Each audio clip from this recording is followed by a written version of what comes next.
Managing gold loans better, தங்க கடன் வாங்கக்கூடாது அப்படின்னு ஒரு கருத்தியல் ரீதியான ப்ராப்பகண்டா பண்ணுறது ரொம்ப ஈஸி. நிறைய முதல் ஜெனரேஷன்ஸாக சொத்து வச்சுருக்கிறவங்க இதை தாராளமாக பண்ணலாம். பட் வளர்கிறவங்களுக்கு என்ன லைஃப்பில் மிஸ்ஸிங் அப்படின்னு கேட்டிங்கன்னாக்கா கேபிட்டல் மிஸ்ஸிங். திடீர்னு உங்கள் பிஸ்னஸில் மூலதனம் தேவைப்படுது, பணம் தேவைப்படுகிறது, கொஞ்சம் அடிஷ்னல் ஸ்டாக் வாங்கி பிஸ்னஸை வளர்க்குறதுக்கு.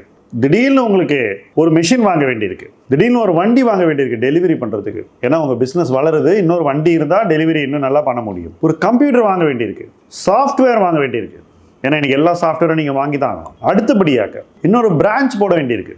பிஸ்னஸ் நல்லா போய்கிட்டு இருக்கு, பட் இன்னொரு பிரான்ச் போட வேண்டியிருக்கு.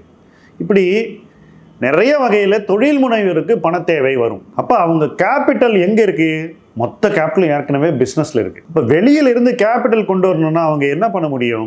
யாரை போய் கேட்பாங்க?